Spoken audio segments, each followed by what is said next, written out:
कोई भी व्यक्ति डॉक्टर बनने से पहले प्रैक्टिस के लिए मेंढक को ही क्यों काटते हैं? मेंढक की जगह दूसरे कोई जानवर को क्यों काटा नहीं जाता? आइए जानते हैं कि मेंढक में ऐसी कौन सी खासियत है जिसके कारण उन्हें इस प्रक्रिया का शिकार बनना पड़ता है। दरअसल कोई भी व्यक्ति को डॉक्टर बनने से पहले ऑपरेशन की बहुत प्रैक्टिस की आवश्यकता होती है, और प्रैक्टिस किए बिना डॉक्टर सही से किसी इंसान का ऑपरेशन ठीक से नहीं कर सकते। इसीलिए जब वे अभ्यास करते हैं तब उन्हें प्रैक्टिस के लिए मेंढक के शरीर को खोलकर जांचना होता है, जिसके कारण एक डॉक्टर मेंढक के शरीर के जरिए इंसानी शरीर का भी नॉलेज ले सके। अब सबसे बड़ा प्रश्न यह है कि सिर्फ मेंढक को ही क्यों काटा जाता है? उसकी जगह चूहा या खरगोश जैसे दूसरे जानवर क्यों नहीं काटे जाते?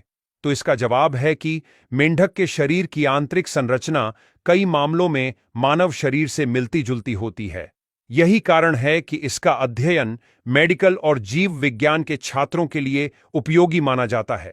आइए जानते हैं कि मेंढक की कौन कौन सी संरचनाएं मानव शरीर से मिलती जुलती हैं। नंबर 1, हृदय की समानता। मेंढक का हृदय 3 कक्षों का होता है, जबकि मनुष्यों का 4 कक्षों का।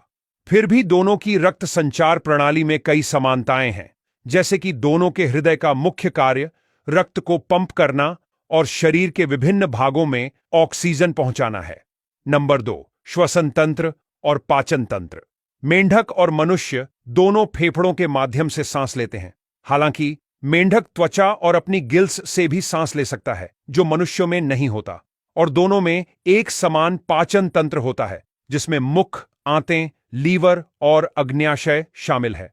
नंबर 3, नर्वस सिस्टम और रक्त संचार प्रणाली। मेंढक का ब्रेन और रीढ़ की हड्डी मनुष्यों की तरह कार्य करते हैं, लेकिन मेंढक का मस्तिष्क आकार में छोटा और इंसान से कम जटिल होता है।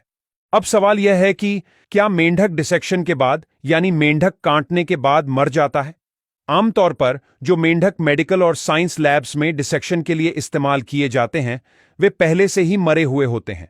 इन्हें रासायनिक संरक्षक से संरक्षित किया जाता है ताकि शरीर लंबे समय तक खराब न हो। लेकिन कई सालों पहले पुराने लैब प्रयोगों में मेंढकों को एनेस्थीसिया देकर बेहोश कर दिया जाता था और फिर उन पर अध्ययन किया जाता था। ज्यादातर ऐसे प्रयोगों में मेंढक जिंदा नहीं बचता था, और कोई मेंढक अगर जिंदा बचता था तो भी थोड़े दिनों के बाद आंतरिक चोट के कारण मर जाता था। लेकिन अब मेंढक को काटना या उस पर प्रयोग करना गैर कानूनी और अनैतिक माना जाता है, और ज्यादातर देशों में जिंदा मेंढकों के डिसेक्शन पर प्रतिबंध है। इसकी जगह पर आजकल वर्चुअल डिसेक्शन और 3D मॉडल्स का उपयोग किया जाता है, जिसमें मेंढकों और इंसानों की हूबहू डुप्लीकेट बॉडी तैयार की जाती है, जिससे छात्रों को पढ़ने में और सीखने में ज्यादा आसानी रहती है, और मेंढक जैसे जीवों को भी कोई नुकसान नहीं पहुंचाया जाता।